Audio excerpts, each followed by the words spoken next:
Good morning, everyone. Good morning. Happy Friday. Gonna boost my gain a little bit on the fly here. Let me know if it's too loud. Not an expert engineer, but not an engineer at all. But the gain seems very high every time I do this, and people say it's still too soft. So just for the streams and the post production, of course, I can get it to match. But on the streams, I still seem to be a little bit soft. So let me know. Buen dia, Felix. Thank you. Thank you very much. If it's good for you, that's good to hear. Just draw your attention to this one. Just posted it. Very exciting.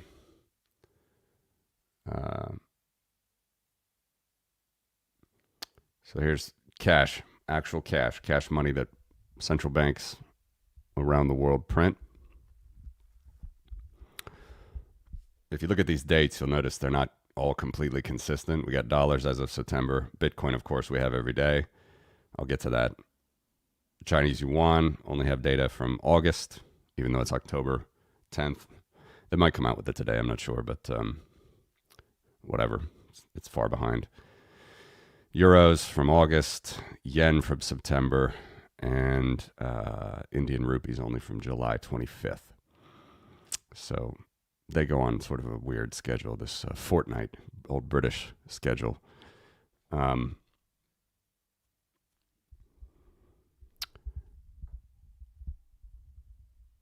any event, you see that the dollar, it's about $2.41 trillion printed worldwide. $100 note is accepted, I think, the most widely accepted banknote in the world, all around the world.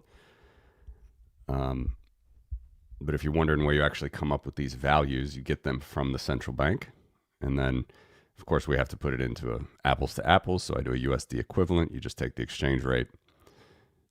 I do use black market exchange rates for lesser valuable currencies, but all these are pretty widely traded on the markets, including Bitcoin, of course.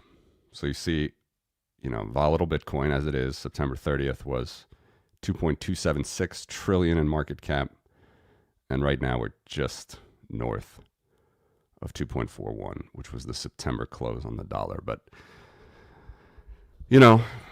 Bitcoin balances its budget every 10 minutes. We have market caps 24/7 that, never sleep. Some central banks only publish monthly data. So we won't know for sure what the cash dollar value of Bitcoin is on a monthly close. Sorry, the cash dollar value is of the greenback until the end of October, but Bitcoin could close the month well ahead of it, based on the way it's going.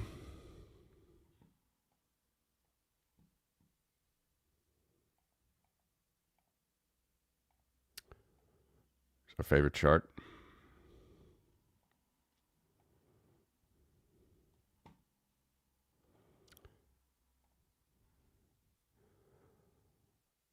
Let's leave the mean. Let's take off the median and the mode.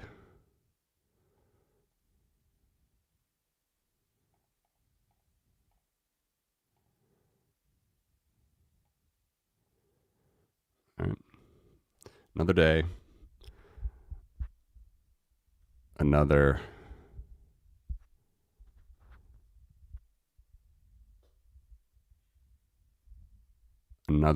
observation above our power trend. Ordinary least squares, which is the best fit of a power regression.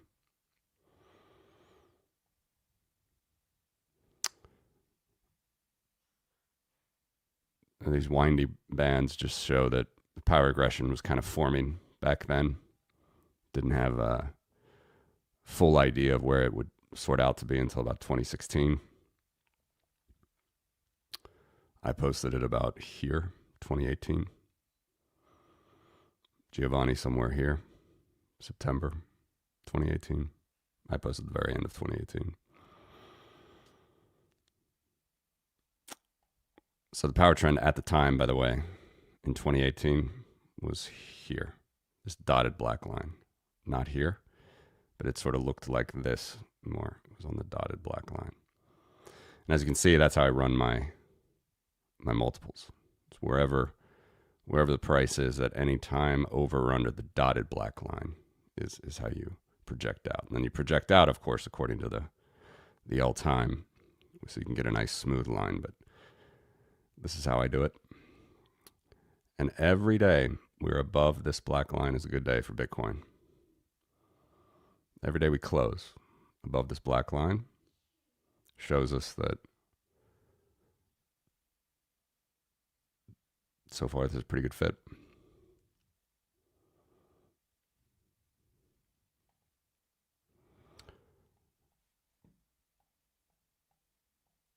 And nothing changes in the short term, right? For those that have been tuning in a lot, you know, 125K by the year end, 250 on the 90. And because gold is screaming so much, if we get back to where we usually have been versus gold, we could be even richer in price per Bitcoin.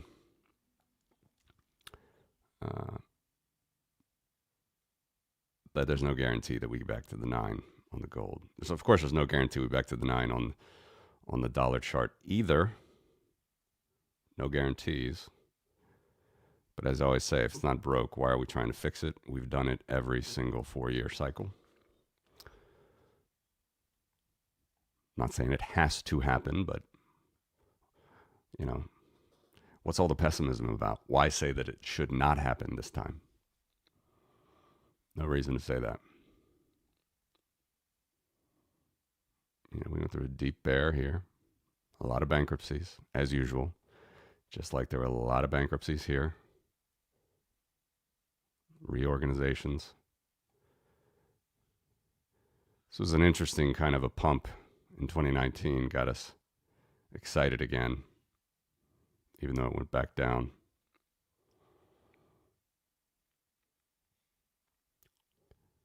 Puked out during the crazy days of 2020. But it is interesting how it was almost like a support line. So the power trend did not look like this at the time. In 2018, it was more here. And it's, you know, almost exactly catches this puking.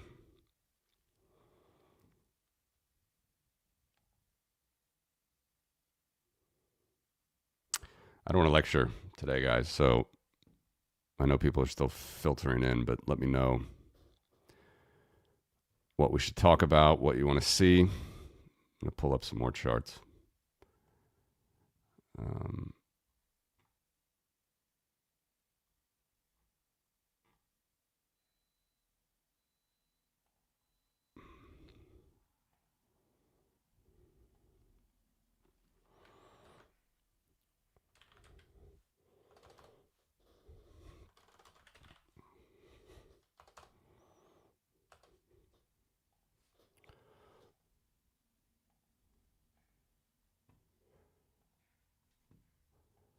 Let's look at gold again.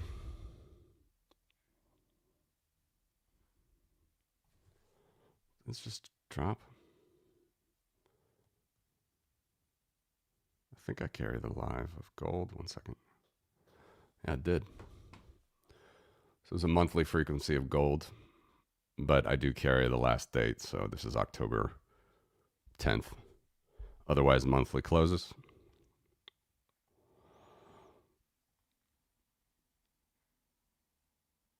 Good on you if you're still holding gold. But I would say be careful. In dollar terms, we're at max levels. Doesn't mean we can't, you know, pull this red line up a lot, expand our data set here, but, you know, We're at historically quite high levels.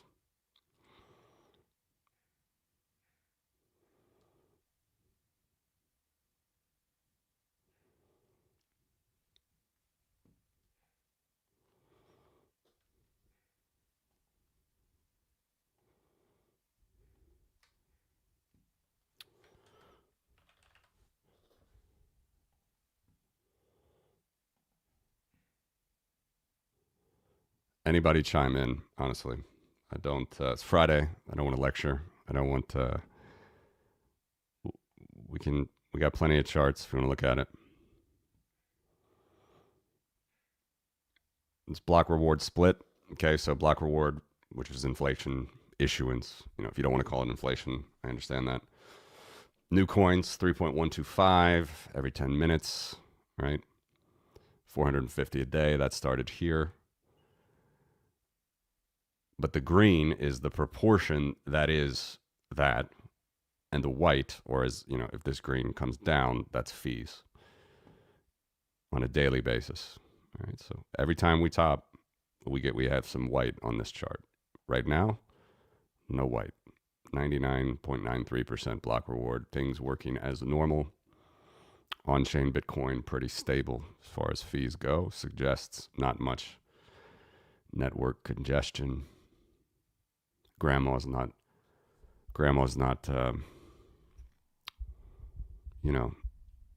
eking to buy Bitcoin. Not yet.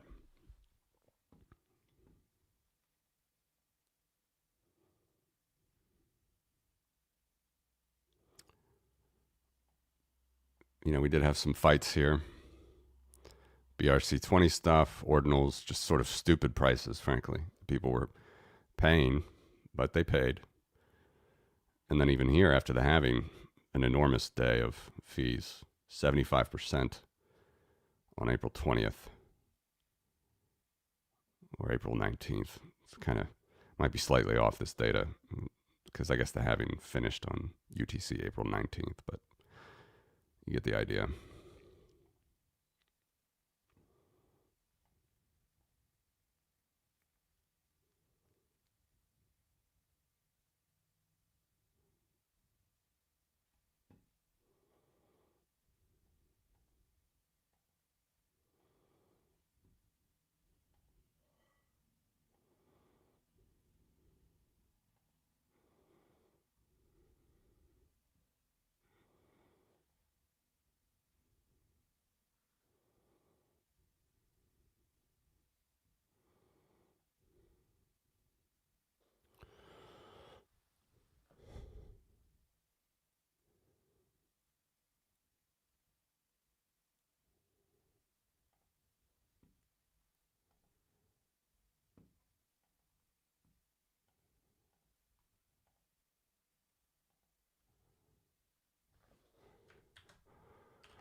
Anybody chime in? Anything you want to see? Old U.S. money supply. Again, this is a lagging indicator because we just don't have the data. Just like I said in this tweet, same stuff. They publish stuff monthly. You need to also get M3 money, which isn't even officially published by the U.S. anymore, even though you can find the data if you work through the numbers. So this only goes back to June. I'm probably not going to get September till like November, which sucks. I know, but that's what it is. And if you want to know what I just showed here, right, in terms of dollars, this 2.41 trillion, where was that? Because again, we're at 37 trillion here. 38, actually closer to 38. Or is it 37? Can't even remember right now. All right, so you take off the broader money supplies. You get down to, this is demand deposits. It's cash outside banks. Take out the repos. And I don't have this as a separate because it's such a small item. Notice how it says bank reserves plus vault cash. And it's on the negative because these are assets for banks. So this is fiduciary money has a weird thing, right? Like it's assets for some people, liabilities for other. When we count money, typically we count the liability side. So these are liabilities for all financial institutions piled on top of their assets, which at the end of the day just come down to these two things. The bank reserves and the vault cash, which is in banks, and then the reverse repo facility, which is here. And they're trying to normalize that now, which is going to put money back into the economy, which has put a lot already back in. We can come back to that. But anyway, take that off. I don't have it as a separate line item, but there's a very small proportion here that's actually in banks, like 5 cents on the dollar of all physical cash printed and minted by the Fed and the Treasury. Most of it is up here in what we call M0, which is cash outside of bank vaults. All right, so you see there's 2.307 trillion as of June. All right, it's 2.307. So what that means is 100 billion exists in the vaults. All right, so you add that 100 billion, you'll get back to this number, 2.41 trillion.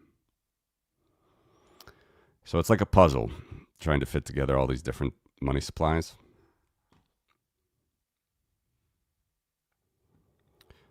Bitcoin fixes all the imbalances. But having said that,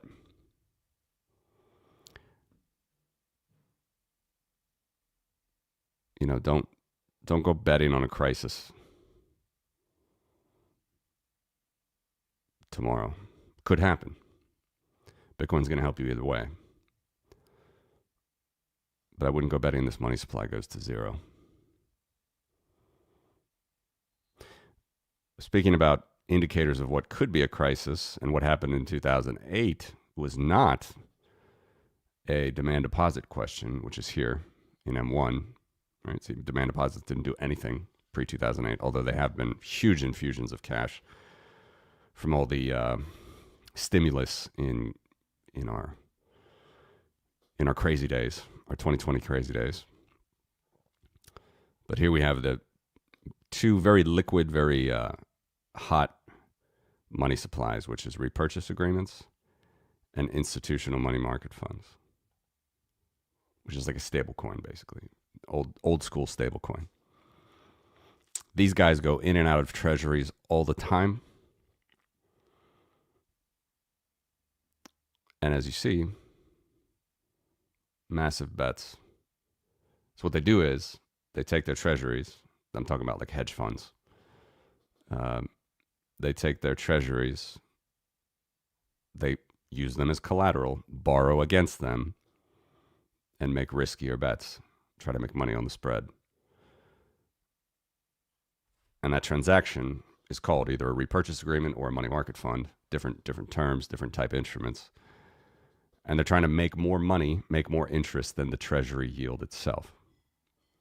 But as you see, this was a huge pop in 2008. Right? It popped. The top was here, March already. And as the bubble started to burst, by the fall, it was already coming down. But notice the ramp up here. Very big. Notice the ramp up here. You can kind of say, okay, on a linear chart, it always ramps up. Right, so you look at that, back to 87, which was actually a crash. Yeah, you can say it always ramps up and it's risky, and I get all that. By the way, we'll put the Fed repo here. All right, so this is the Fed, by offering repurchase agreements itself to the market, they kind of let this number 7, let's even take off number 3. They let number 7 not go crazy. Right? Number 7 just kind of stays relatively stable. No inflation, no monetary inflation is going into the economy as the Fed becomes the counterparty and says, look, we'll repo with you. Don't go into the market. And of course, on the other side, the hedge funds are like, great, you're a safer party than anybody else. I'll repo with you. Then the Fed says, well, that distorts the market. Let's stop doing that. So they destroy money. They destroy sort of base money, as you would call it, even though this is for non-banks. And then that base money, you can see it very clearly, goes right back into the economy. So it's very inflationary when the Fed lets this go back into the economy. And that's what's happening.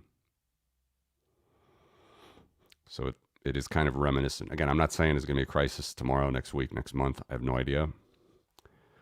But it's a bit risky right now, at least in the U.S. money markets. That's the whole stack.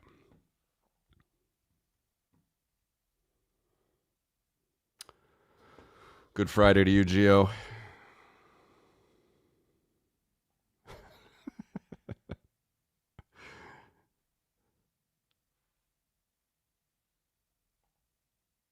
Good morning, MP. Can I call you MP? Good morning, Dennis. Good morning, Slovenia. Thank you. Really appreciate that. I'm happy to be underrated. Good question.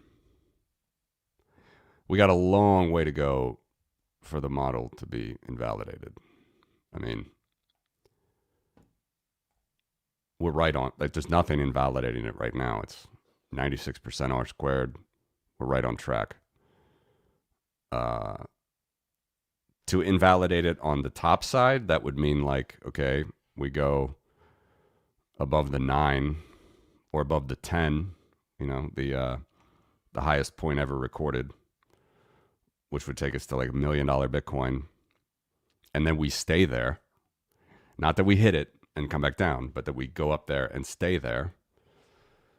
Then I would feel, again, I never give financial advice, but I would feel bad if I, was suggesting to people those are extremely risky levels on the top end. And then on the bottom end, if we go to, say now, we don't complete a cycle. We just go here now to the 1, go to the 0. We go back to $50,000, $20,000 Bitcoin, then that would start to invalidate. But of course, you can't even say that in the short term, right? Because anything can happen in the short term. It would be, this would have to, you just have to play it out over weeks and months, maybe a year.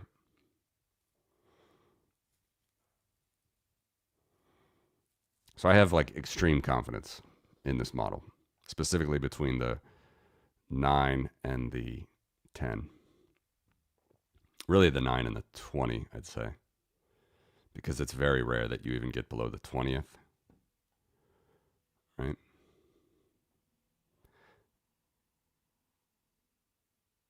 We did in the past as we were volatile, but now it's just very rare. So we sort of form new levels, and these are the levels. So I'd say it would take a lot. You'd have to get, by 2026 year end, we'd have to be well outside of these ranges. That is below 80,000 and above 350,000. Good.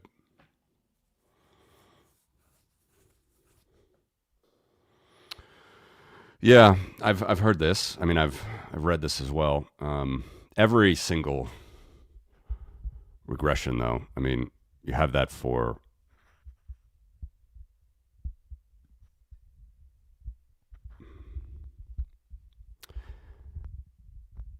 obviously there's no guarantee.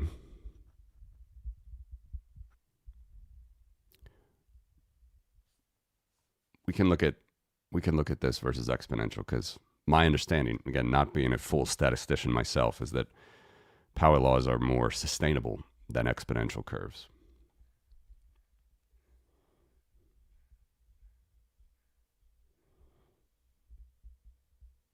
Yeah, I talked about this the other day. I think I think this is a risk, a shock, possible shock to Bitcoin. I know a lot of people thought, someone mentioned 2020 as being an example of a real financial crisis that Bitcoin lived through, but I wouldn't quite say that, because as we know, the powers that be just brought out the printing presses. Here's 2020, right? All levels of money liquidity go higher. And when you go lower here, that just means banks are getting more money. So literally everybody, even M1, look at how M1 got exploded. All levels of the money supply were pumped.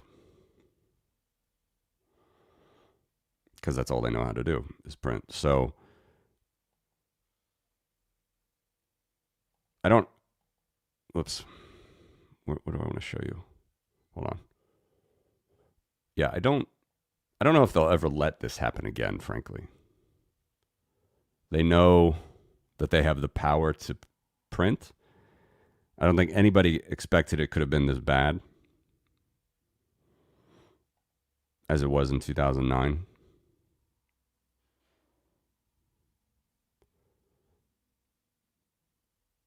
So what that tells me is we're pretty good no matter what happens. Bitcoin can do good in a normal market with inflation, or it could do well in a down market with a lot of money printing. What happens like in that very, very critical time, though, it could go down, right? I mean, obviously, look what happened during 2020. You have a cliff.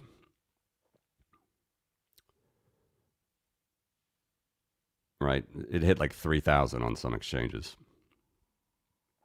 But within 3 months, it was back up. So we can also look at gold. During the GFC, gold goes down. Everybody went to the dollar in October 2008. But it was very brief. You didn't have to hold long for gold to get back over its trend line, which actually was right during the GFC. Is kind of interesting. Right? The inflection point, to use your words, Gio, we're right here. So that's my rambling answer. I just don't know what will happen for sure, but I do think Bitcoin is one of these assets where if we hold it long enough, it's going to do well. In a bear, it's going to do just fine in a bull.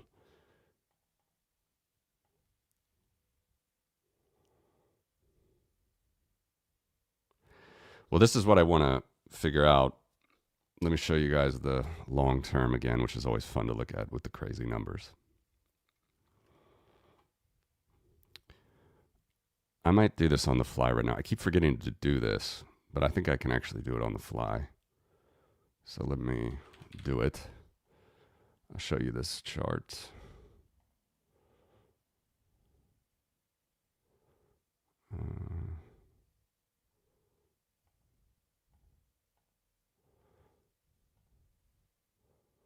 All right, so this is the crazy one. Shows us all the models, all the general ideas. Stock to flow, we can come back to power trend.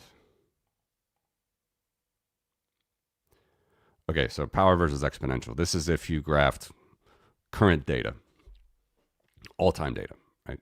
It's clear that Bitcoin's not on an exponential trend. It's just not. An exponential trend is a straight line on log scale. It's just not doing that. And some people, plan B, have said, oh, it still has the chance to be exponential. Sure, that would invalidate the power law, by the way, to talk about going back to other models. So that means by like 2026, we're at 1 million, but then we stay there. We don't just fall back down. We stay at those levels. Seems very unlikely to me, like 0.1% probability. Unbelievably unlikely. But what I do think could happen, and I think what you're getting to with your question, is we go exponential at some point in the future based on sort of global adoption, but the powers that be keep their fiat, and we have fiat interest, ever more fiat interest on top of 21 million Bitcoin, which could turn like, not as sharp as this, but say maybe here, like 2035, this black line at this point doesn't continue to go down, but it straightens out. I can actually do this very quickly based on the rate that it is at the time. So let's do this.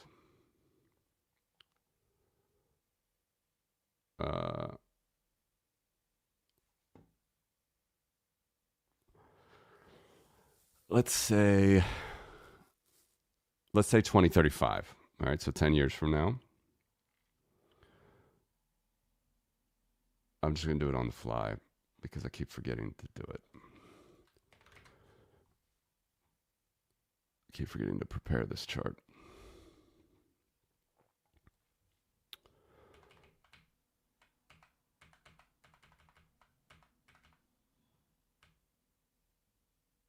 So let's say January.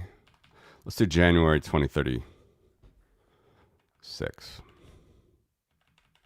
Whatever, December 2035. And I'll show you what I'm talking about. It's always easier to see it than to talk about it, at least for me.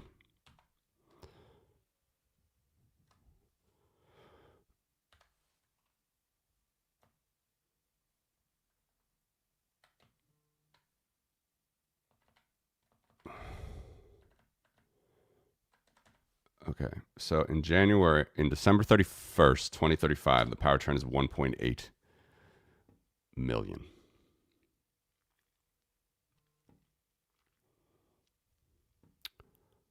$1.8 million. Now I want to show you another chart so you can see what I'm doing.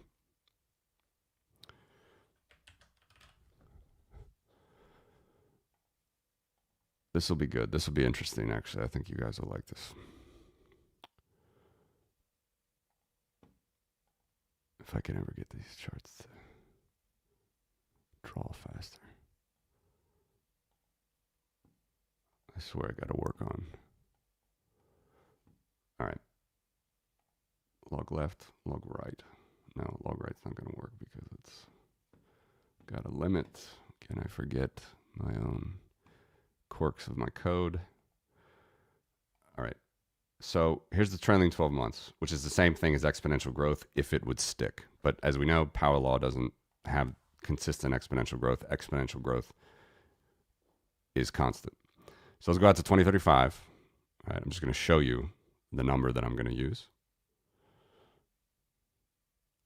Let's go out to December 31st, 2035. All right, see that number, 24.4%. It's a good number. It's like a little bit higher than the stock market does right now. So maybe the stock market, as this Jeffrey West talks about, we have the stair steps, like still stays exponential, but it gets faster exponential. So let's say 24.4% is the number. And so at that point, Bitcoin becomes exponential. All right, so that is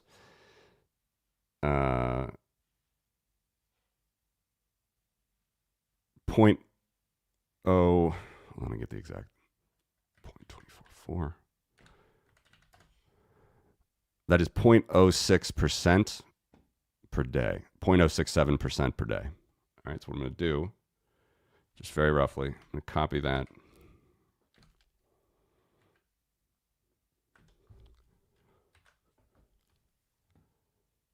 Here. And we'll run it out. And I'll show you what it looks like.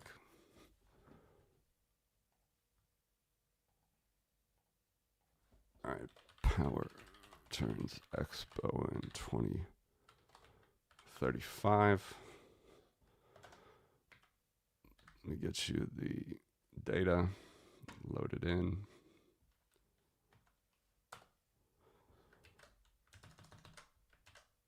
All right, I don't know what color this is going to be, but I'm not formatting it. All right, resetting this chart. Let's see if it doesn't explode on me. Where is it? This one.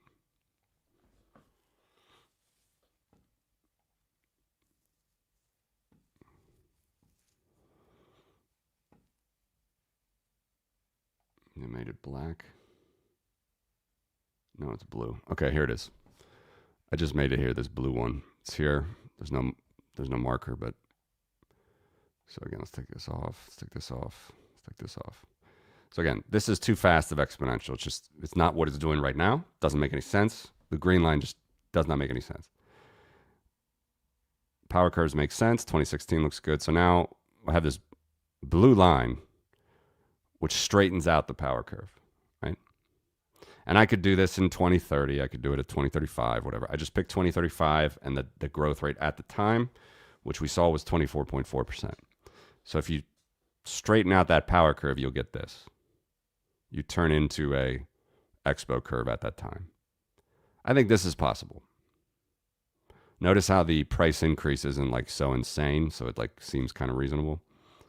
But also, this is how everything else in the economy grows. So I do think something like this could happen. You know, it just depends on a lot of factors. And probably usually not good factors, right? Like if Bitcoin is just super regulated, no one wants to withdraw it, no one's allowed to withdraw it, but you can hold it. It kind of seems like an asset that's like gold, but you know they really control it. Of course, we have fiat currencies everywhere. We still have compounding interest. Then I think Bitcoin could straighten out. So the black line is a power curve, and the blue line, I know it's confusing. It's in black here, but this is what I'm. Whoops, let me hide this right here. Power turns expo in 2035. It's here. This blue line is power turns expo in 2035. And, you know, that's possible. So by the end of 2050, roughly, when we get to it, instead of being 23, what is it? Yeah, 23 million on the power curve, it's 70. 70 million.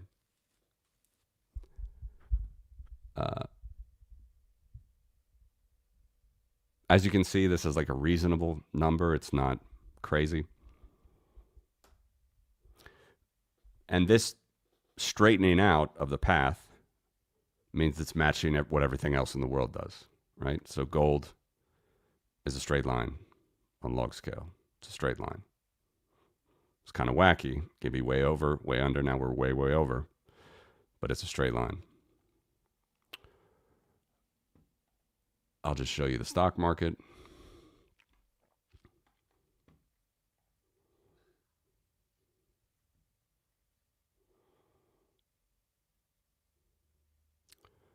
I don't remember how far out I go with this. I went to 2050. Here's the stock market. Again, this is illustrating Jeffrey West's scale, what he calls super exponential growth. So it's like before we sort of adapt and increase our technology, we just move on. We move exponential, but it's more casual exponential. In fact, it's 2% here was the stock market through the 1800s. Then the Fed comes in. We have more volatility.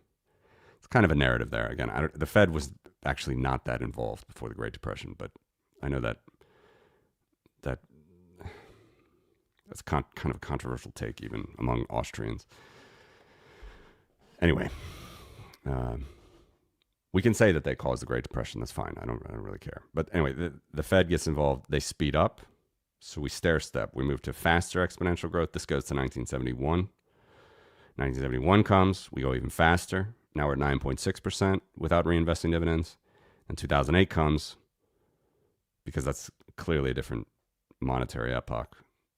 We're even faster, although we start with a lower base. So notice the stock market moves in exponential growth. And by the way, I could do a all time, like literally from the year 1800 to now. It would kind of be pointless because it's such a long time. And I could draw a straight line through it as well. It's not any other type of curve. It's a straight line. It would just be like it would kind of be where this black line is, maybe. It's just a different slope. That's it. So this is what Jeffrey West calls super exponential growth, faster and faster exponentials. Bitcoin could start doing that. And at least the first line of that exponential could be here, as an example. So Bitcoin is, again, we'll do fine if we have to grow exponentially, if the power curve changes. This is why, like, I'm not married to the power curve at all. I have no idea if it's going to continue. It could totally change exponential like this. But something tells me that if it sticks on a power curve, that's like a better sign for the network, for everybody, because power curves are supposed to be sustainable.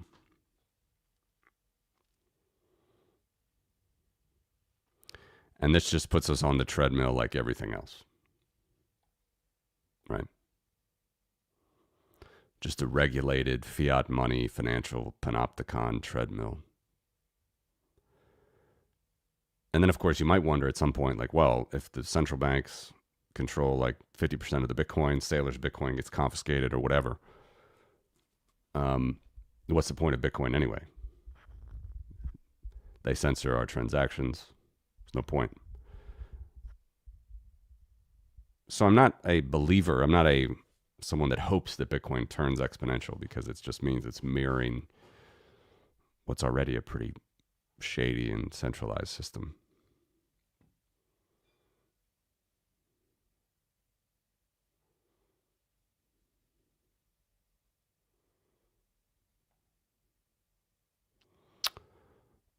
Maybe.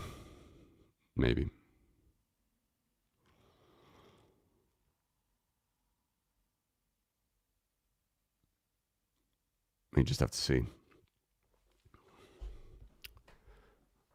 The Lightning Network is something that does not. I should show more Lightning Network stats, frankly. The Lightning Network is something that does not exist in the TradFi world. It's a middle. See if I can find the Peter Todd quote. Twitter's search function is just atrocious, so I'm sure I'm not going to find it.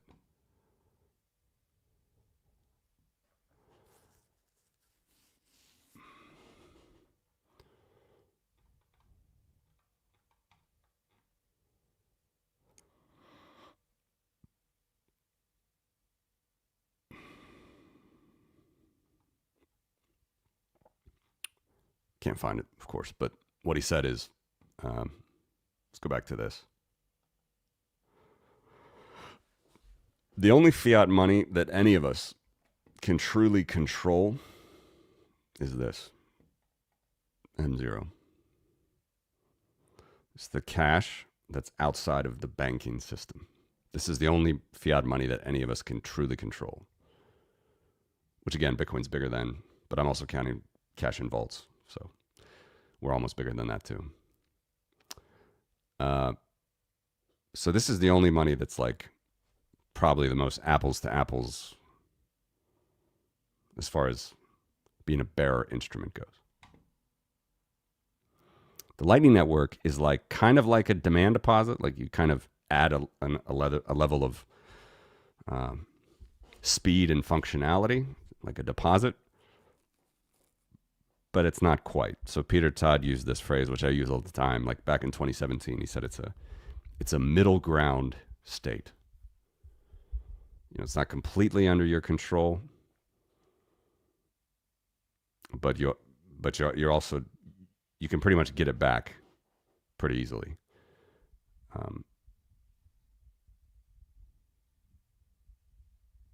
I'm not an expert on all the attacks that have occurred on the Lightning Network, but people try to steal people's bonded coins or whatever. But it's pretty good. It's sort of you sacrifice a little security for more functionality. That's what you do, by the way, all through this financial system. You sacrifice a lot of security for functionality.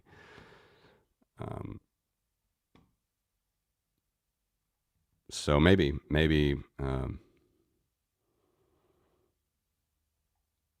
having the Lightning Network will also change the nature of how this power curve looks after 20 years or something.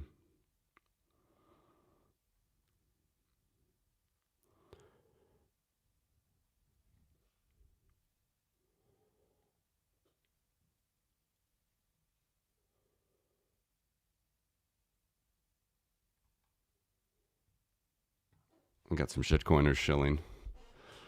Very good.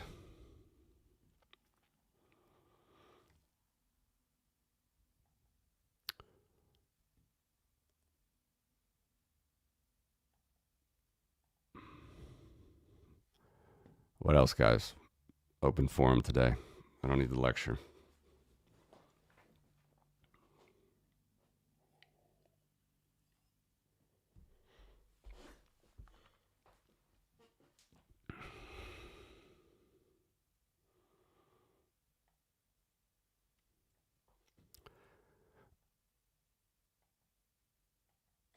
I will, God, I can't find my charts. I'll add to this chart like this is a standing item because we could do power turns into exponential in 2040, 2045, and it'll just be a lower and flatter line, by the way. If I do it in, say, 2030 or even 2025, that line will be steeper because we're at a faster rate of growth at the moment. So I could have a few different lines just to show you the difference. But this actually seems like a reasonable possibility. But again, the outcome is, in my opinion, not good. This means the rest of the system is continuing its fiat shitcoining, compound interest, compound. The only way to pay for compound interest is more money printing. It's just how it works. And I'm not even coming from that, from like a moral judgment. Like Adam Smith argued that Scotland pulled itself out of a 1,000-year hole behind England by lending out their gold reserves more than was in the vault. And that was an argument that Adam Smith made for the Scottish free banking system. So, of course, you have like banking failures. You have lots of problems there, but you do put the capital to work when you lend it out.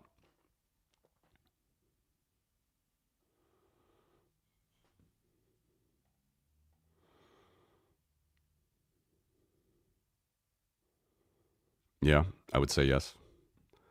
That goes back to here.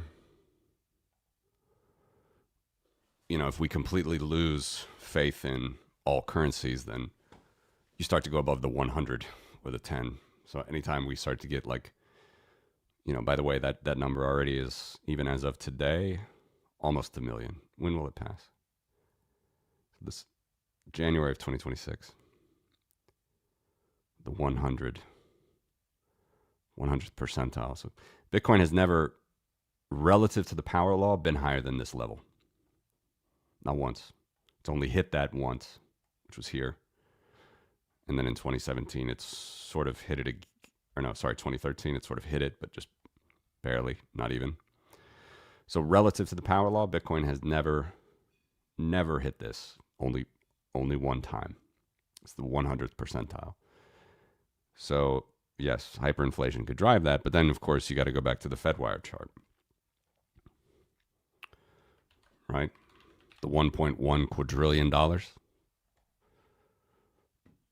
Someone's got to explain to me how all that capital gets into the Bitcoin system.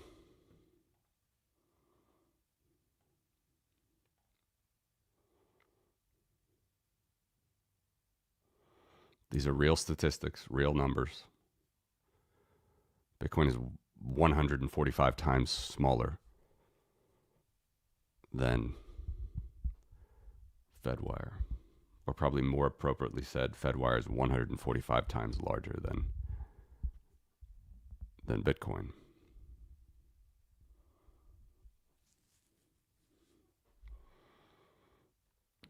Good morning, Logi. Good, man. Friday, just hanging out, answering questions, hypothesizing if we ever go exponential or not. All fine.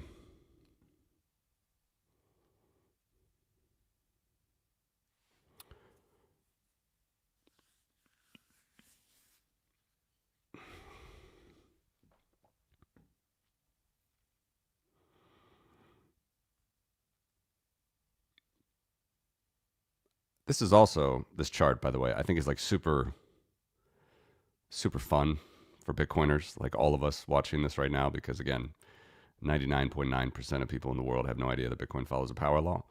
But if we can rely on the performance of Bitcoin growing like a network, and it becomes kind of predictable, then maybe you can, anytime we get above these zones, like above the 9, you can shave off a few sats, maybe hold it for a downturn, and then buy more than what you started with. Again, I'm not saying you should definitely do that. I'm just saying there's a tremendous amount of predictability between these bands.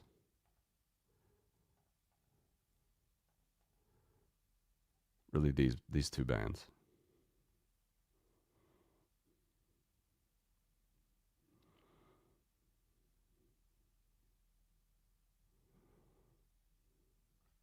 It's still a huge gap, right? I mean, this is going to make any hedge fund manager absolutely shit themselves. If your asset can go from 350,000 and fall back down to 80, like people are just going to continue to think that Bitcoin's broken. It's going to die.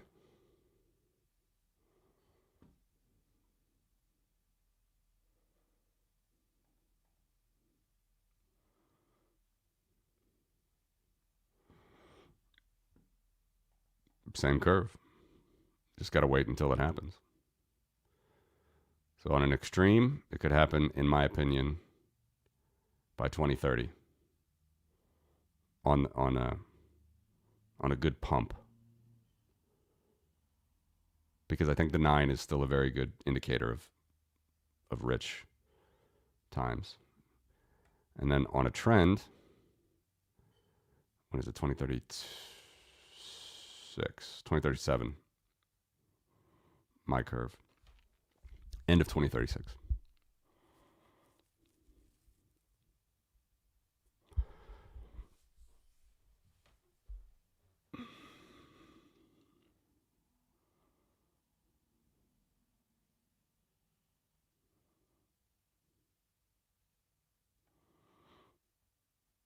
We could be talking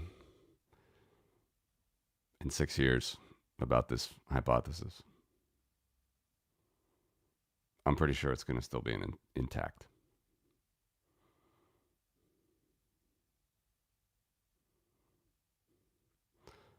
Let's say latest 2036, earliest 2030.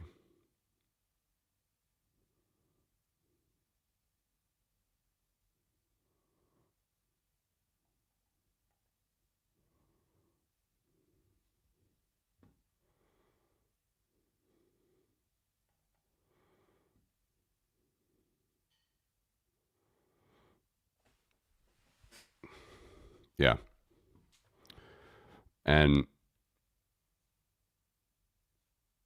we've got to go to this other chart, Kevin, to show you that usually this curve has been pulled down slightly. It's actually not at the lowest it's ever been. Like this bear didn't pull it down to the lowest it's ever been.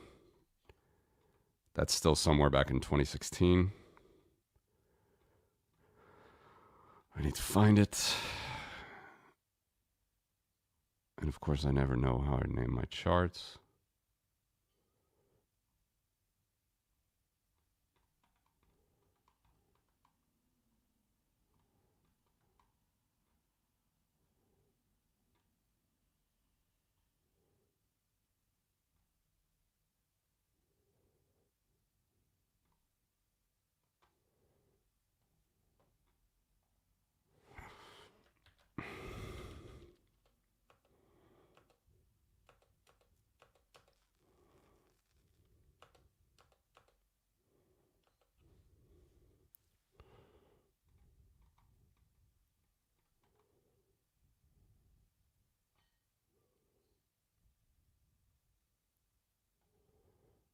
Why can't I remember how I name my charts?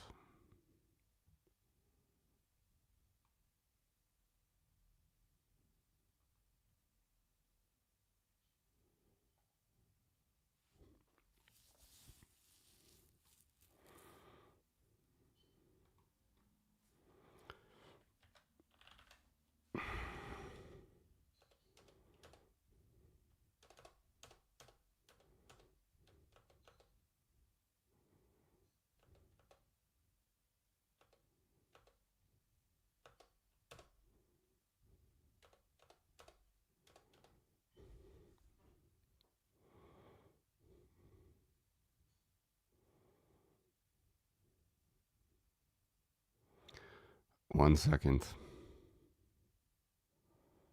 It's driving me nuts. Of course I forget.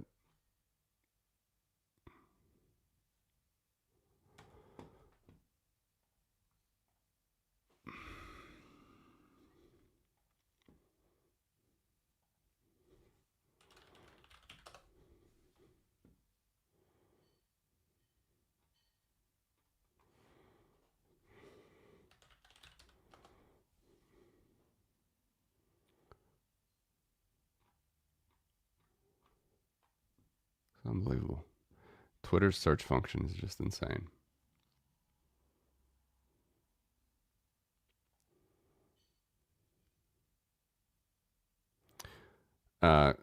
Correct. I agree with this, Kevin. And Gio asked about this as well, which is a good question to ask. Like, what would invalidate it? We'd have to first of all, we just can't do it in the present. But if we like you said, if we shoot above the 9 and then stay there, or we shoot below the 2 and stay there, and then we wait like a year and we see it's sort of invalidated, then it's invalidated. But I think we're a long way away. But what I want to show you, and that's why my dead time.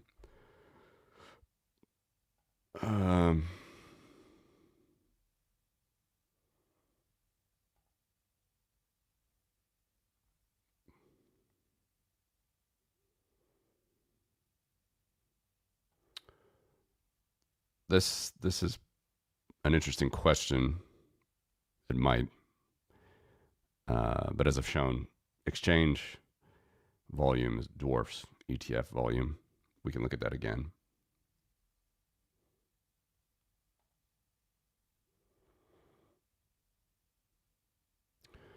Right, and what I'll just talk about it here, but I'll try to find the damn chart. If you look at this again, remember, 60% of the time, even closer to 70, is the power curve. It's between 6 and 7. I guess it's actually about 6. It's about 2/3 of the time. All right, so the curve itself, 2/3 of the time. So 2/3 of the time, literally every, if you measure all the days, Bitcoin sits below, not actually this one, but the involving trend. So wherever the trend is at the time, Bitcoin's below it. So it usually posts actually lower days, but then it posts some really, really high days to pull the thing back up. But even with this huge bear here, we did not set we aren't at an all-time low of where the trend could be relative to the past. I'm trying to find that damn chart. I have a chart here to show you. Twitter is just terrible on a search function. Does anybody else have that problem? I like to just complain to myself about this. Come on, come on, come on, come on.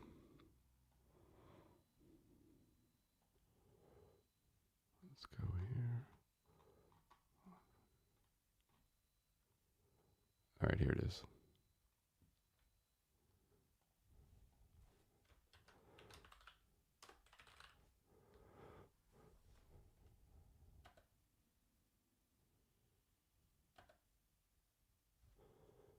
All right, here it is.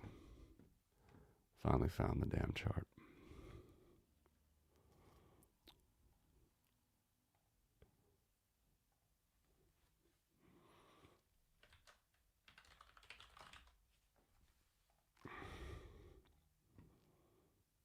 All right, this is what we're talking about. This is the topic of discussion.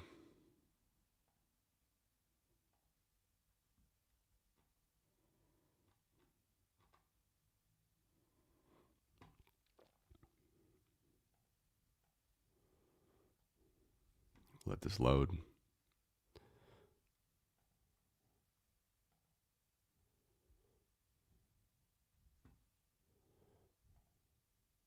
All right.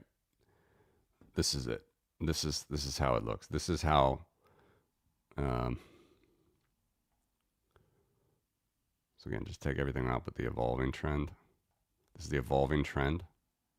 Okay, so you see we're kind of hot these days. We didn't really know what was happening, but then we smooth out into something that looks very close to, basically from here, we look very, very close. But every day, the price goes up or down. I mean, the price, of course, it goes up or down, but it pulls the trend line up or down. And I forgot again where I put it. Okay. So here's the evolution of the trend. Here's the all-time trend. Now let's go evolution of today's projection. All right. So we want this to be a flat line because we want it to project today's price very well. All right. So back here in 2018, it was projecting for today, October 10th, 2025, it was projecting 163K. It's a bit rich, right? But it was coming down, down, down, and then we're really close. 116,000. All right. So this is I have this on a monthly frequency because days are kind of it's too much to watch. But when we find the low of this number, that's like a low of the all-time, and it's somewhere around here.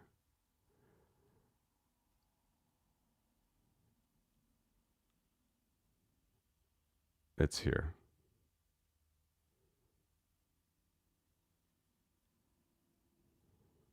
It's May 2017. So in May 2017, with just a little amount of data, right? The power trend at the time, if you projected it out into the future, when Bitcoin's price was only $2,300, would have projected today's price at 108,000. Okay, that's the lowest the power trend has ever registered as a projection for today. Okay, so what this chart shows us is we can kind of look back and forward and see where we are. And what you find, which is a good thing, is it just sort of becomes almost flat as we move towards today.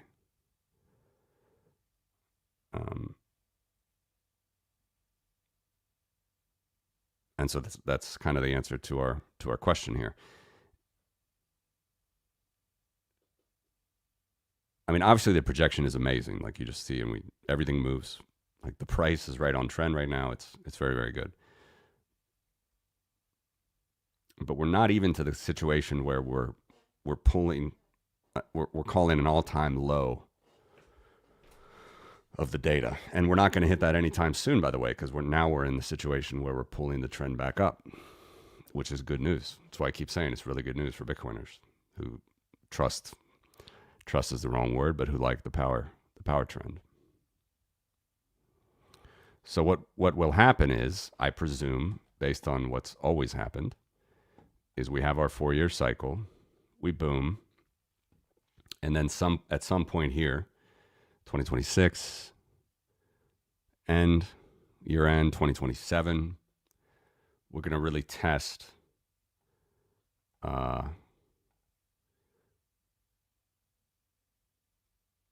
this. And if the power trend ever falls back down to be below whatever this projection is for the future at the time, I know it's a mouthful, then we'll know that, like, we've kind of, again, we didn't even do anything like bad. It's just we're sort of pulling that power trend down even more. The point is, it's a good thing that we're still above this low.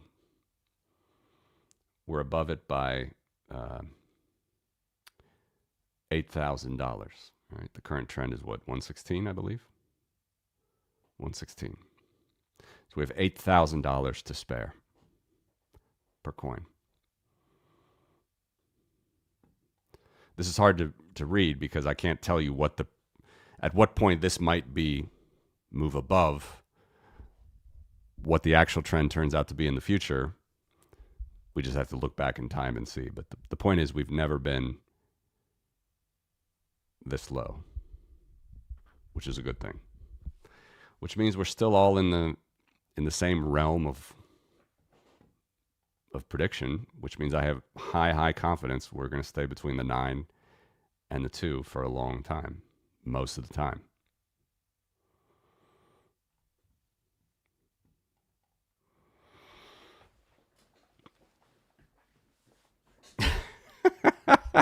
I saw that. What a geezer. I mean, this guy is just such a geezer.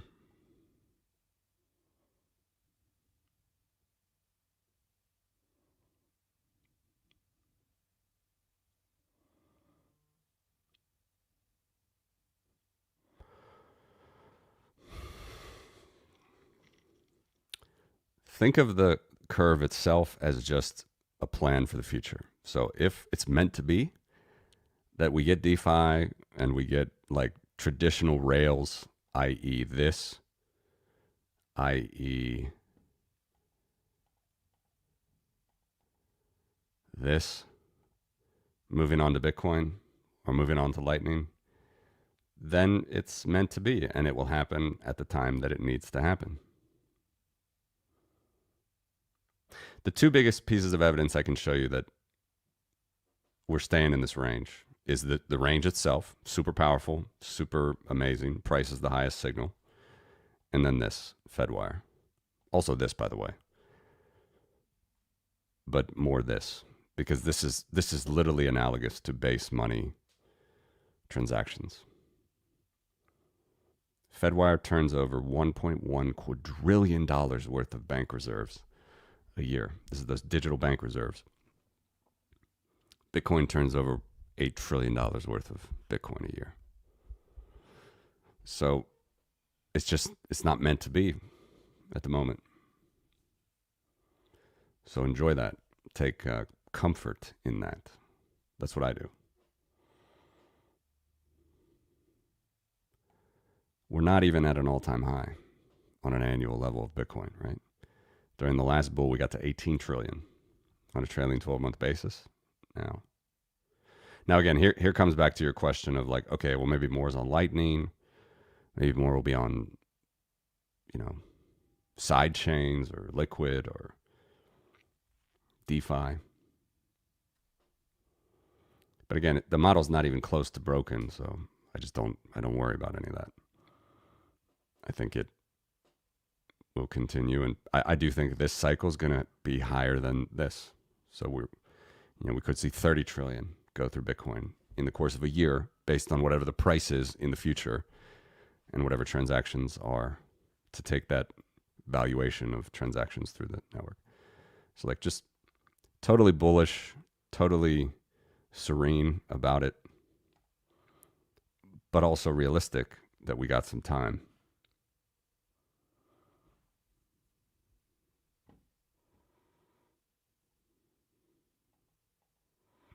Nice. Great news. How are people not bullish right now? I really don't get it.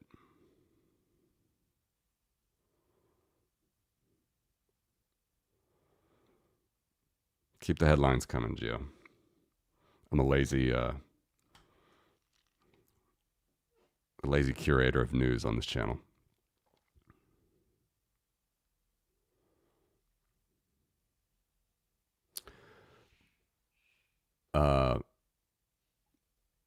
It can predict a top. It can't predict when a top. So to predict a top at 10 million, again, I can't tell you when, but let's go to 10. All right, it's here. It's here. So we hit 10 million in 2045, which again is by the time I think we're going to match all base money in the world. 10 million, 2045. Possible top would be getting above the 9 at this time, which is 20 million. We could put the 10 up there. It's too unrealistic. Look at the delta, by the way. $10 million curve. The 9 takes us to 20. The 10 takes us to 78 million. I can give you better numbers here, which would be more fun, actually. Let's go up to the top 9. Let's go up to the top 9.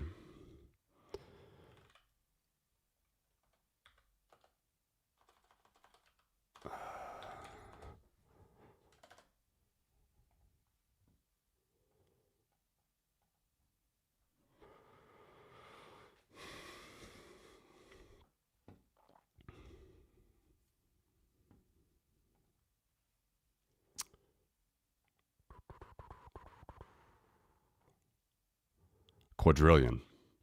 Quadrillion. But it's hilarious because some European languages, like milliard is a billion, and billion is a trillion. So I'm just going to stick with the US English, which is what I know the best. So here's the top 9. Same question. I need to get that out farther. I only have this going out to 2033. When does this happen? 2041. All right. Just because you asked, Gio, just for you, I'm going to do this on the fly. I'm going to extend this out.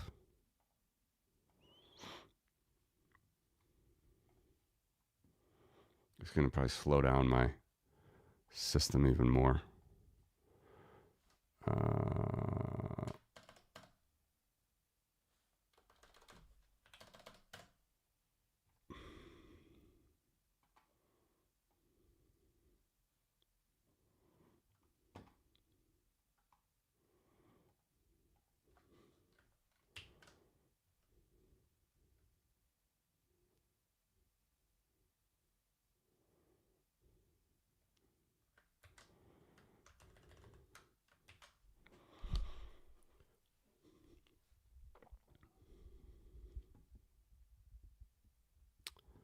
Coming with more data very soon. 1 second. Hold, please.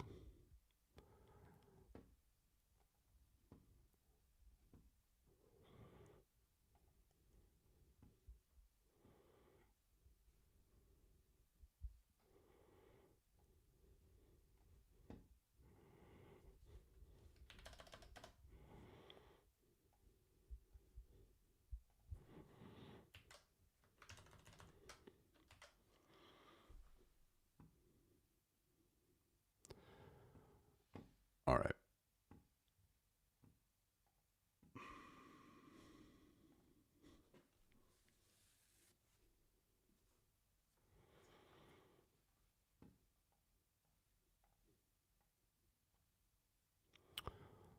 Hold, please. 1 second.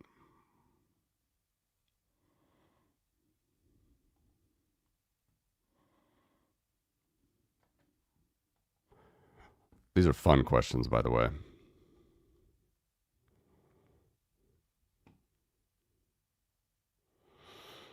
You know, why worry about these lows when we can have fun seeing if we overshoot the tops? All right, here we go. Still don't have this one quite out to 2050, but it's enough. All right, so here's above the 90 now.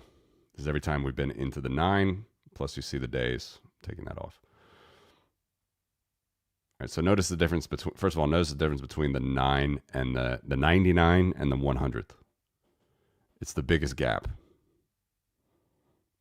which makes sense, right? It's super rare. So let's go out to our, when does Bitcoin first hit 10 million on the power curve on the black line? March 2045. These are our levels to overshoot. Most likely 20 million, like that would be, again, like evident of the prior 3 cycles. 94th percentile would be 25 million. 99th percentile, 46 million. And the 100th percentile is $78 million.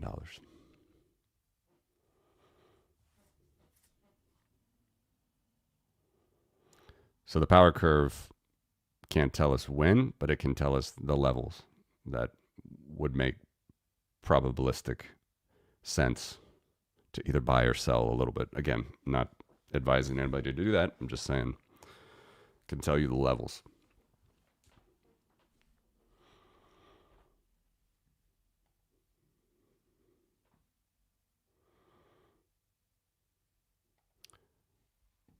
I hope that answered your question.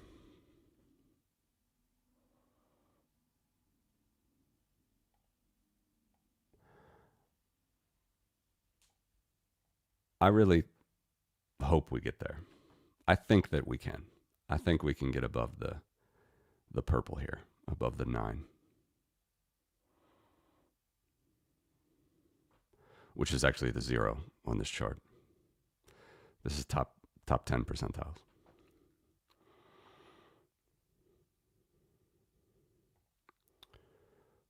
Notice how we got above the 99th in 2017.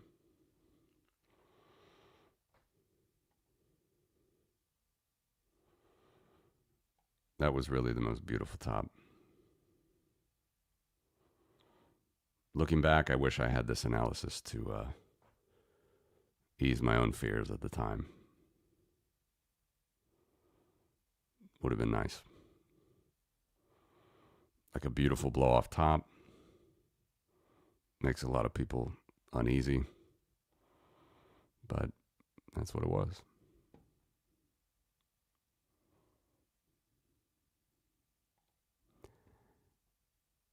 And I think in comparison, 2021 was very difficult to have comfort over. First of all, it came early, came in March, then dipped below, then went back up, back down again. SBF was buying companies, though, all the way through.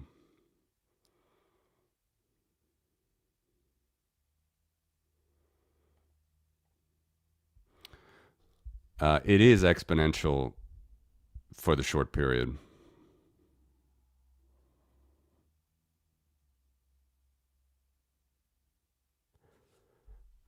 Let me show you.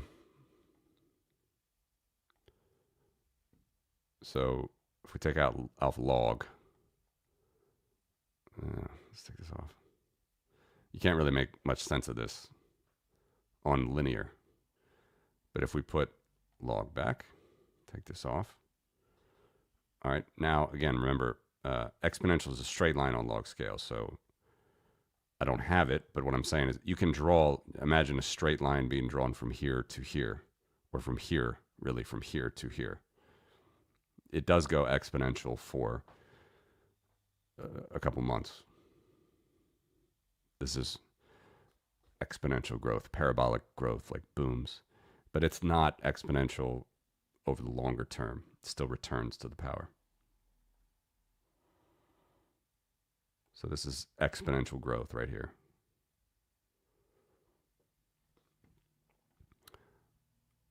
My buddy Sminston, who's a great follow, he actually has a chart about this, the crab crawl. I think we've talked about it. I don't see him updating this since June. I would like to see it. I could make a chart of this. I just haven't got around to it. But so here is, he's actually he charts the lows on exponential, which is interesting. So he takes a portion of it before it goes exponential, and he charts the lows with these straight lines on log scale.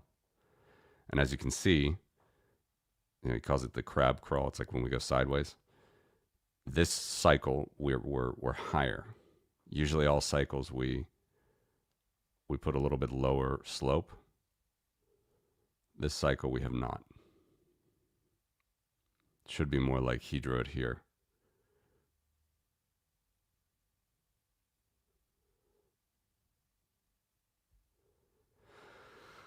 So this is an interesting, dichotomy in the data. This is clearly a change.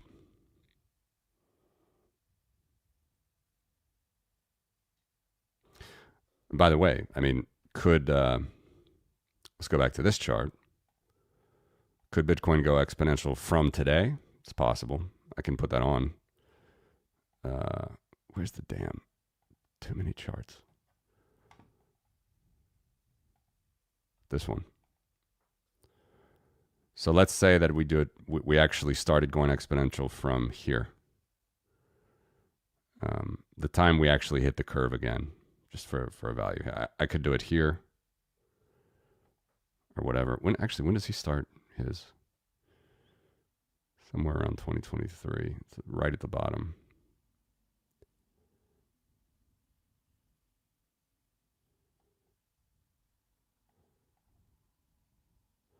I don't like starting it there because you can see that the power. But I could do it from like, I could do it from now. Let's do it from the year end. Let's say that at 42%, that's what turns Bitcoin into exponential in the future. Okay, so let me go back to this chart.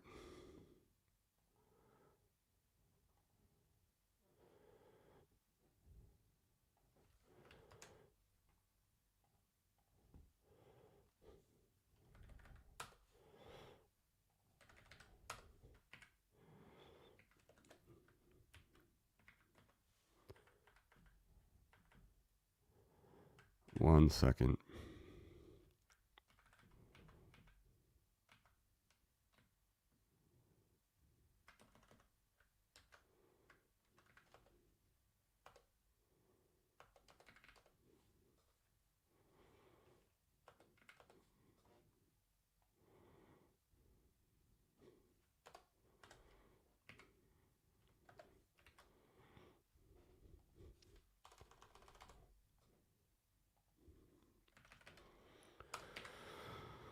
All right, so 42% is what exponentials plan to be by the end of the year. Let's turn that into daily.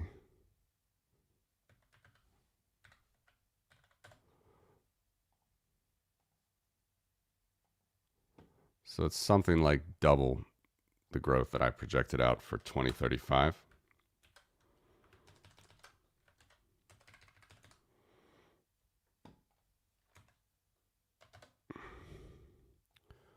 One second.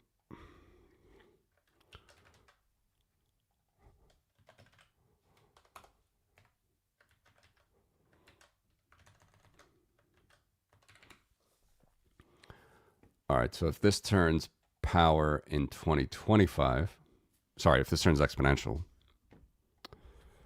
it's going to look like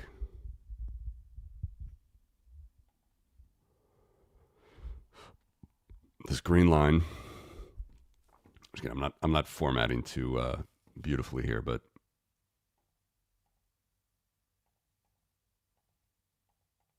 okay, now we have this.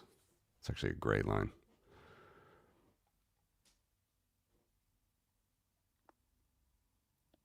So here's the power curve, right? And I'm saying by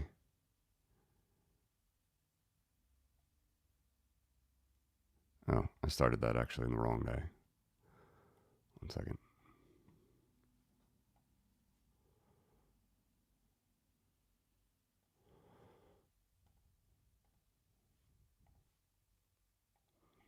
It's gonna be close enough, but I'll be precise.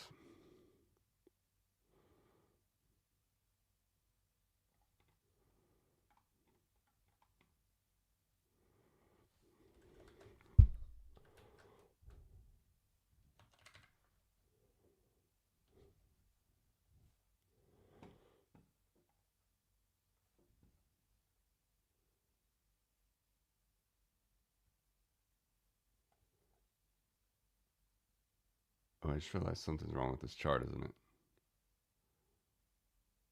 Wait, what?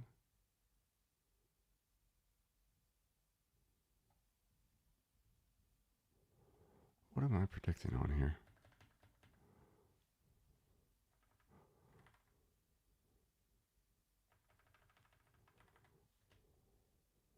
Ah, yeah, wrong one. One second. Sorry for the dead time. Just adding an exponential to our power curve on this chart.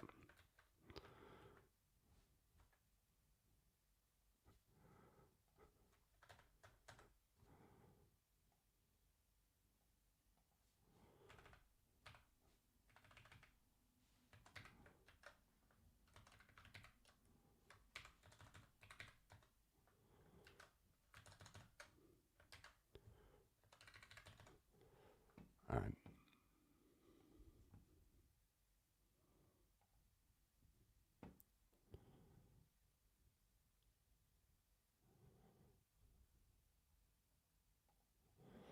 I need to look at that. It's back to one of Plan B's original. Oh, no, that's still exponential. Hold on.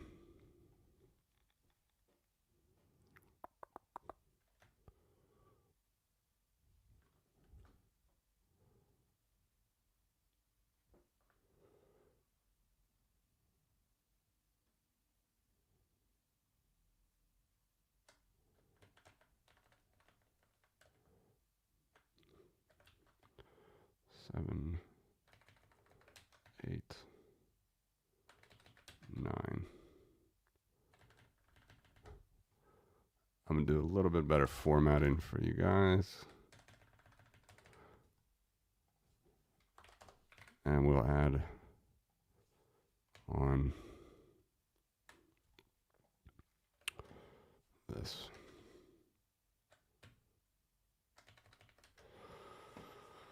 All right.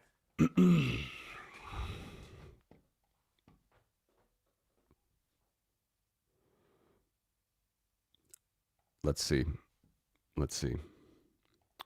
So I've added 2 now. Okay, so let's take off all this other nonsense. All right, here are 3 different exponential curves on this chart. Only exponentials. Okay. This green is just not happening. It's just not happening. There's no statistical data that shows that it would, start out way low like this, then flatten out, then somehow jump back up to the number 1. But if you look at the 8 and the 9, right, again, I'm out of order. Actually, 8 is here. Power turns expo in 2025. The 9, what the F? Sorry, they're both 8. Hold on, let me clean it up. Doing this on the fly for y'all.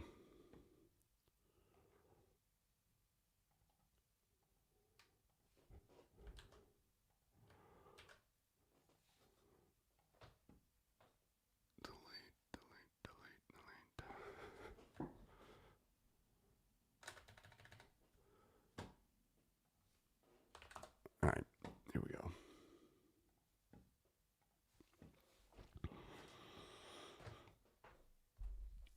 Finally. Now we can look at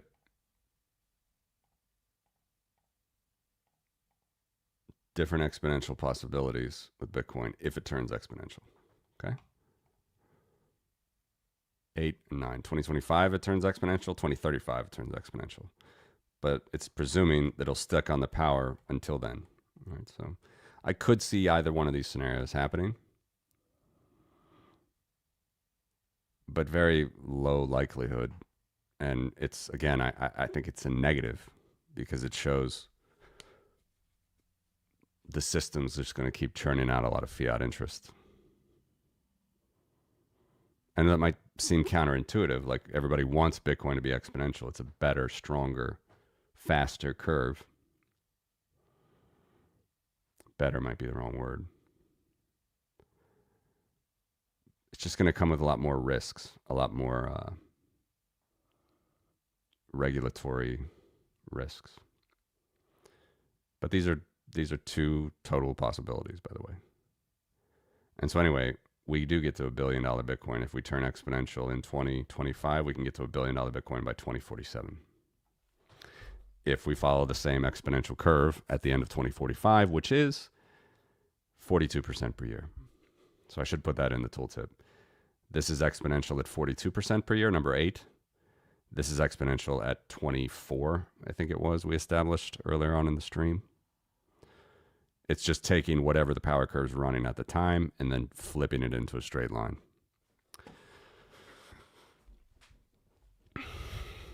This is nice applied statistics, isn't it? None of us have any idea what we just play around with the numbers for fun.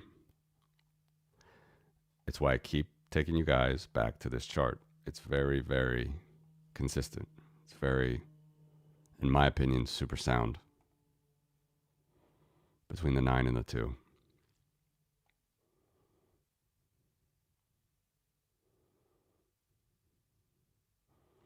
Quickest to $1 million would be August 2030. And that'd be on a pump. And it's probably not going to happen then because that's, if we presume 2025 is this pop, 2029 would be the pop. This would be on the way down. So in 2029, again, just stupidly assuming our 4-year cycles. I know it's kind of a caveman thing to do, but I like it. Maybe 850K by 2029. Then we don't see $1 million for 3 more years after that.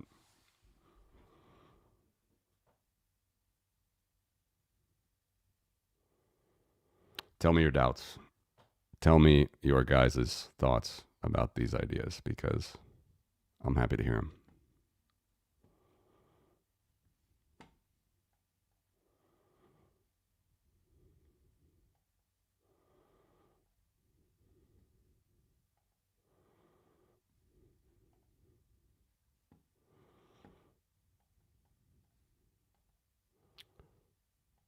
Where's the damn here?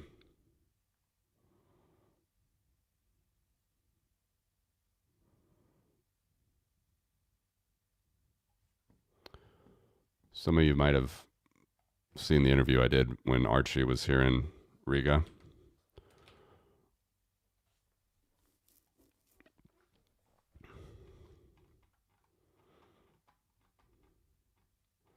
And he kept kind of pressing me on the power law, kind of like you're doing, Gio. Just different ideas when it, if it is, if it breaks, if it's not. Damn, he puts out a lot of tweets.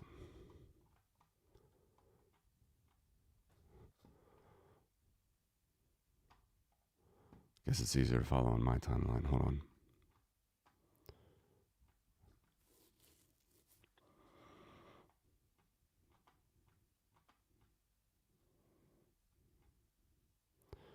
If you want to watch this one, I think it's a good explainer. But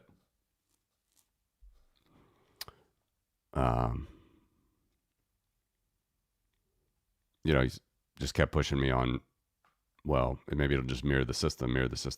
If it mirrors the system, that's fine. It just means it's going exponential.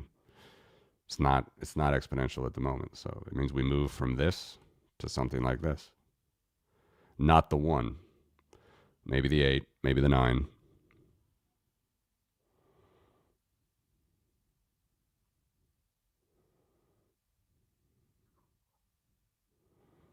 All good.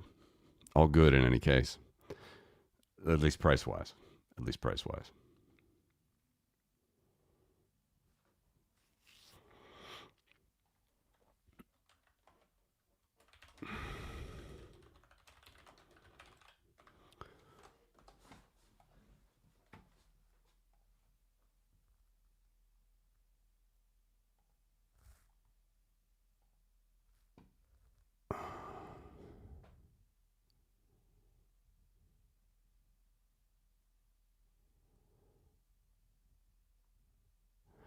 So this is quite an old one, actually, but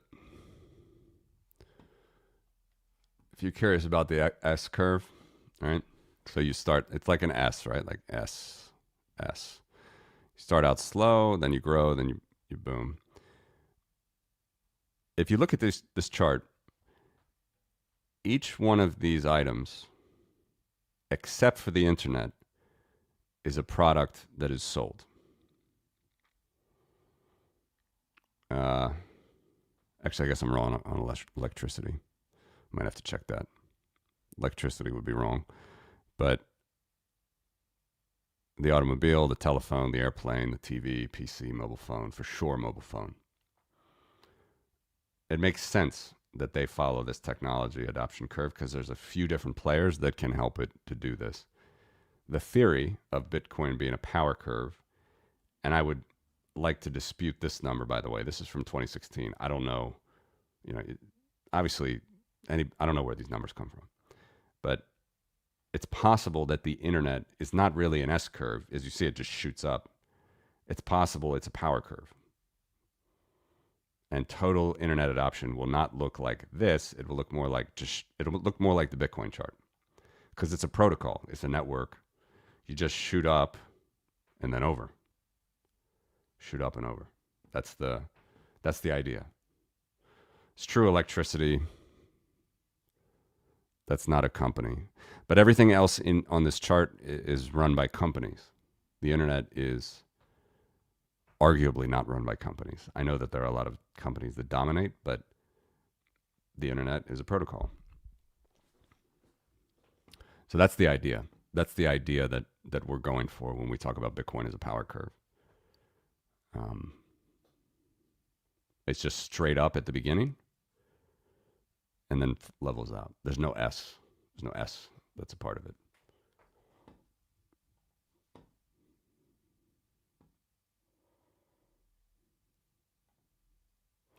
Yeah, I agree with you. Good point. Good point. Um, I hope it doesn't either. I think all of us might enjoy our dollar gains or whatever it is in our local currencies, and somehow, to me, this suggests a lot more fiat interest on top of limited bitcoins, which maybe we can't win that battle. I don't know, but I hope it doesn't happen either. I hope it's more like this, nice gradual. I'll try to look into these numbers more. Again, I'm not really interested in this theory, frankly, but the internet is noticeably different here, by the way. I mean, it's straight up.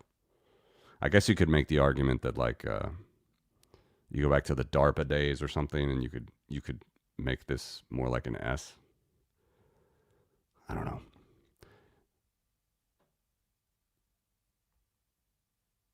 The theory is that the internet is a protocol, not a product, and these are all products, except for electricity. That throws a wrench in my idea, but anyway, that's what I have to say about the S curve.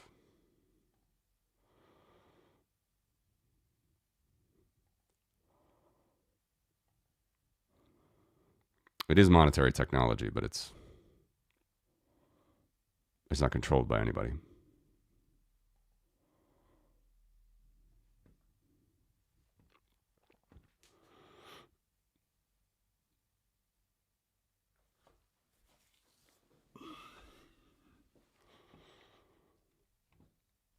What else? Anything else, guys?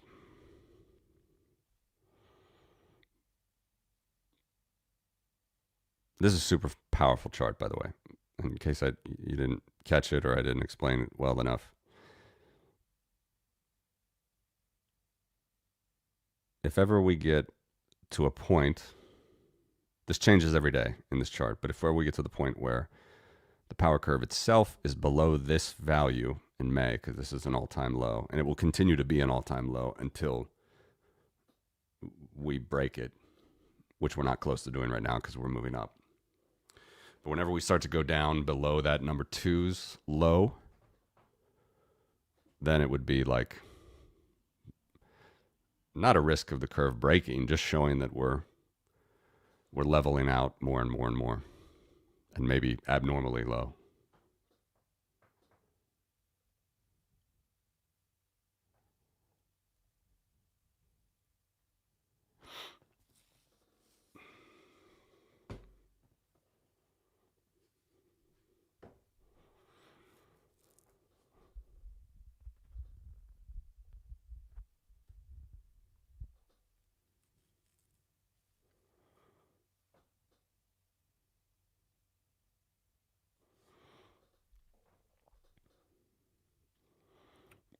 Anybody think I'm going to be able to fly to America next week? we got we got Russian drones in European airports and American airports. FAA workers without pay calling in sick.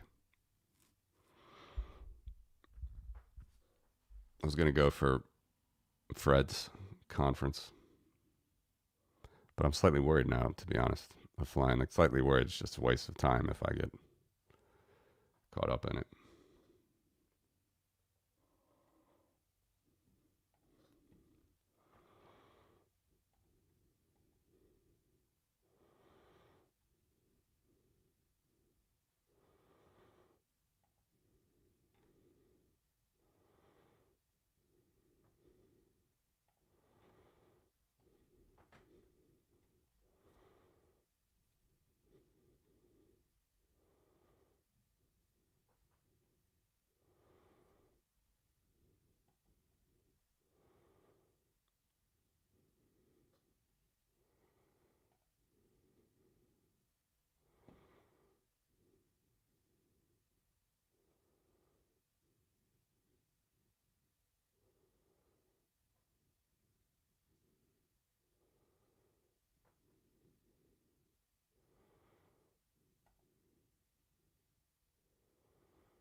Yeah.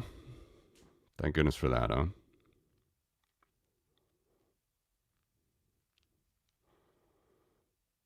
Trump going to get the Nobel?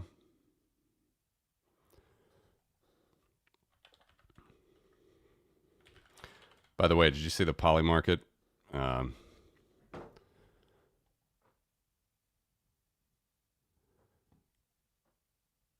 it's a great bet for Trump. Oh, is it already announced? Because she just went up to 100%.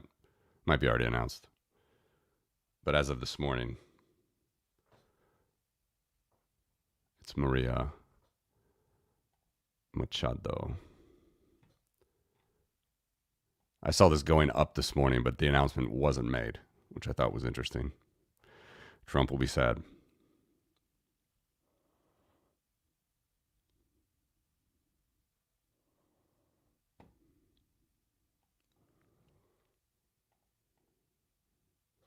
Good morning, Nancy. Yes, indeed. No doubt about it.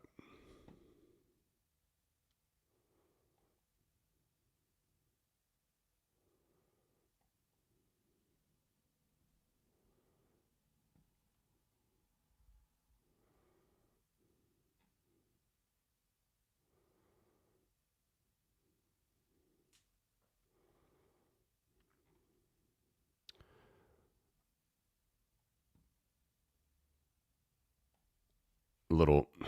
Now I'm just doing news. Tell me if you want to see a chart, but the world would have been a much better place if this guy wasn't murdered 10 years ago in front of the Kremlin. This was the leader.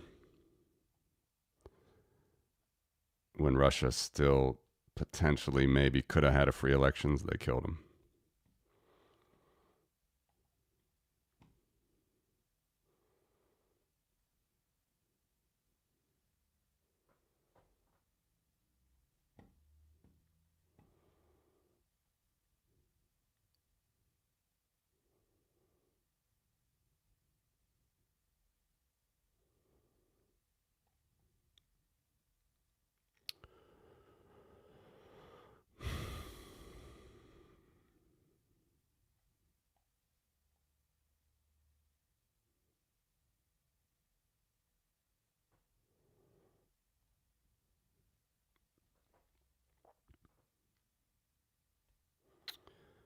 A reminder, we went above the 99 in 2017 and 2013.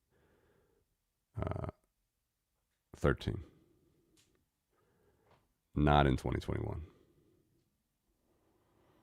So that's why I think better to look here in this range. And I still think there's a possibility for this. Even out to say like sometime next year.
Will be fun if we close the month above this value.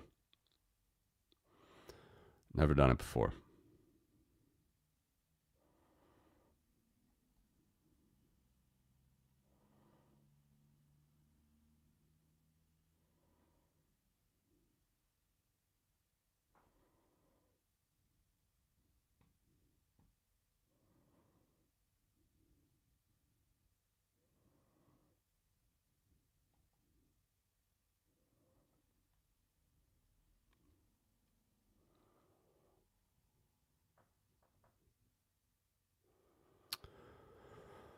I'll probably wind it down soon, guys, but the network churning along, no signs of disruption or people moving to buy en masse. Of course, could be because of ETFs and TradFi. Could be.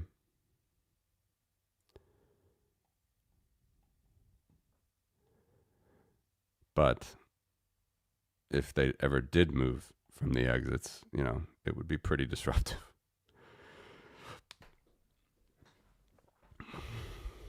And by the way, this is just the Fed. You know, Europe has their system, UK has their system, India, China.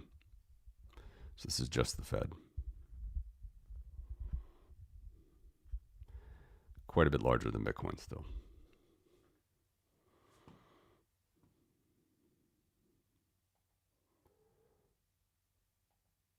Sorry, what's this? Would 2% drop in GDP be the same as North and South Korea?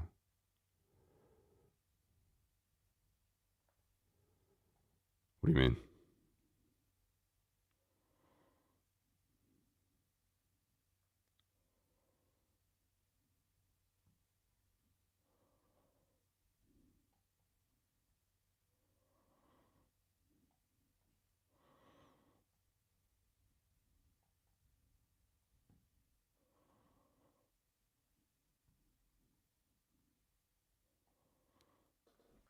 Nice.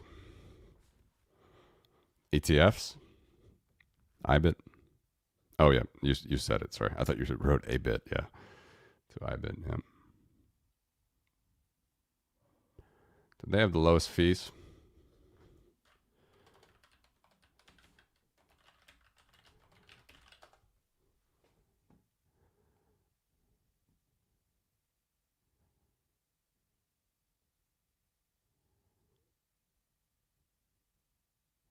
IBIT's 0.25%.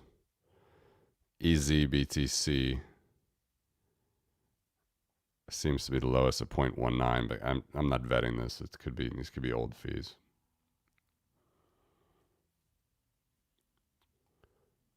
Grayscale's at 0.15. Oh, here it says 1.5. It doesn't. It's hilarious how they still make these. Oh, that's the mini trust.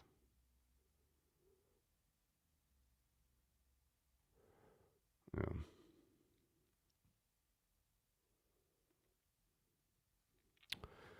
Anyway.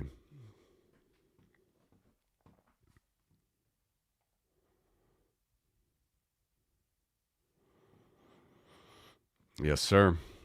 That there is. Here's the whole stack.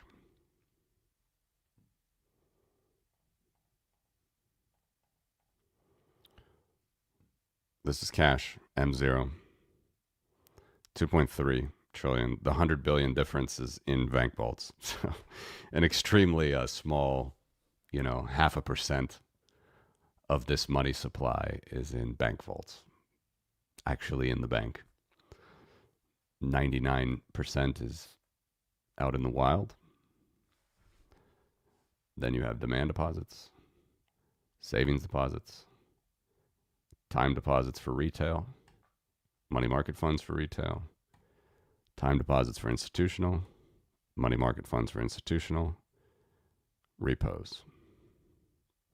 This does not count euro dollars, which would be dollars outside of the United States. Hard to count that up. This gets us to 37 trillion.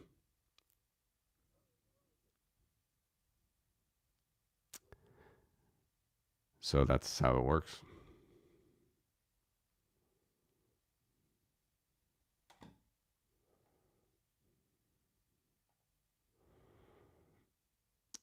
Sorry, Gio. What do you mean about a 2% drop in North and South Korea?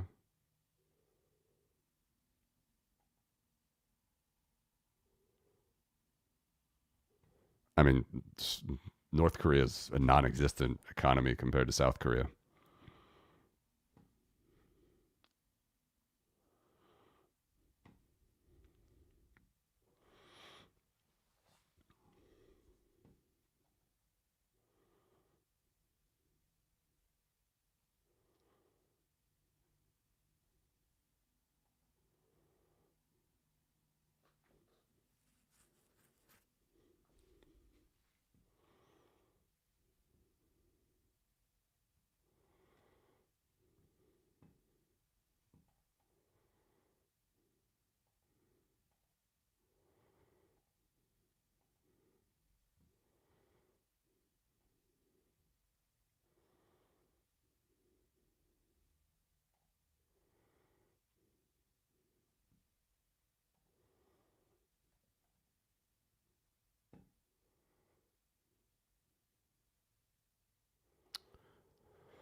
I don't know, my friend, but it's embarrassing that the EU is on like the 18th and 19th rounds of sanctions. Like, you can't just go all in at the first moment. At least they're trying to finally bolster European defenses, at least. Have this sentry system now, right where I live. We'll see.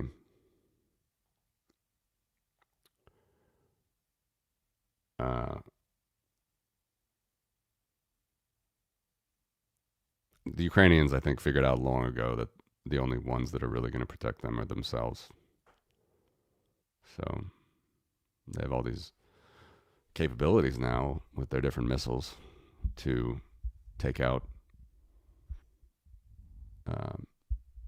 oil refining.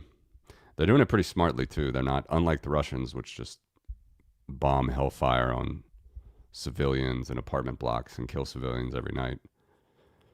They have not targeted any civilian infrastructure, and they don't even target power plants. They target oil refining facilities, which are the major export driver. That's how Russia makes money, is exporting oil and gas. They're not even targeting power plants. They may start soon because, and Zelensky even actually just mentioned it, like if you keep making us go dark for our power plants, then expect a response.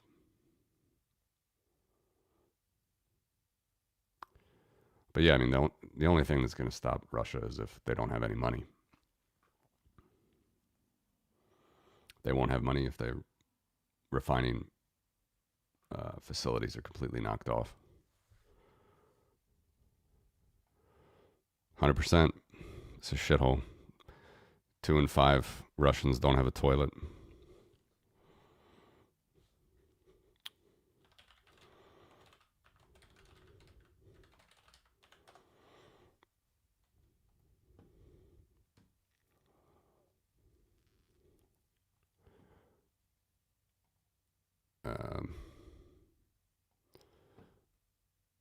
But this is the best they can do. The Ukrainians can do. Look at it. They've struck this.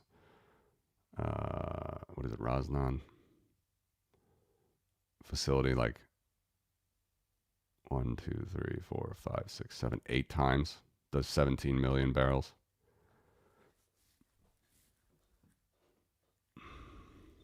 a year. They're just going to keep striking. It makes sense what they're doing. I mean, if you want to cut off the head of the snake, that's where they make money. Unlike Russia, which targets civilians, hospitals, infrastructure, power plants in Ukraine, Ukraine is going for their export capacity. Oh, sorry. I was talking and you might have not seen it. Did you see this? You saw this, right? You saw what I was talking about. I didn't know if it was on the tab, but I think it was. Anyway, thoughts and prayers always with them. I have some friends there, and I mean, they're just drained. It's 3.5 years. You have to deal with this shit.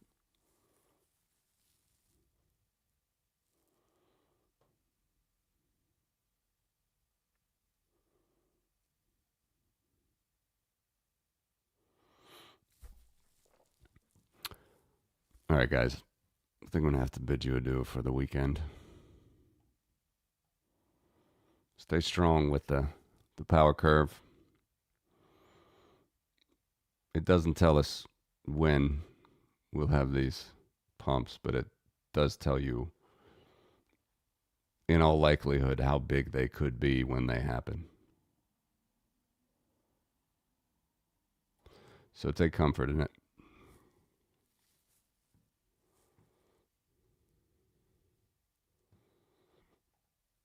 Yeah. I'll sure to be signed up for that one.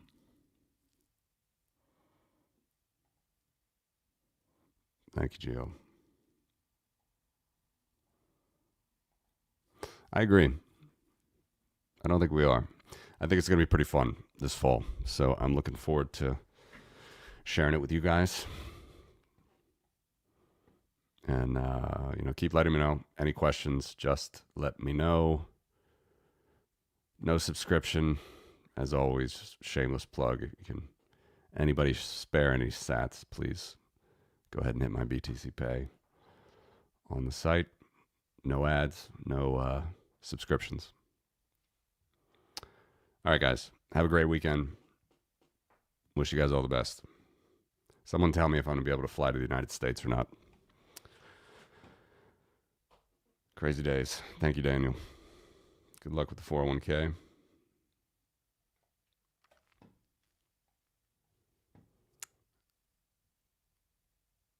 All right. Take care, everybody.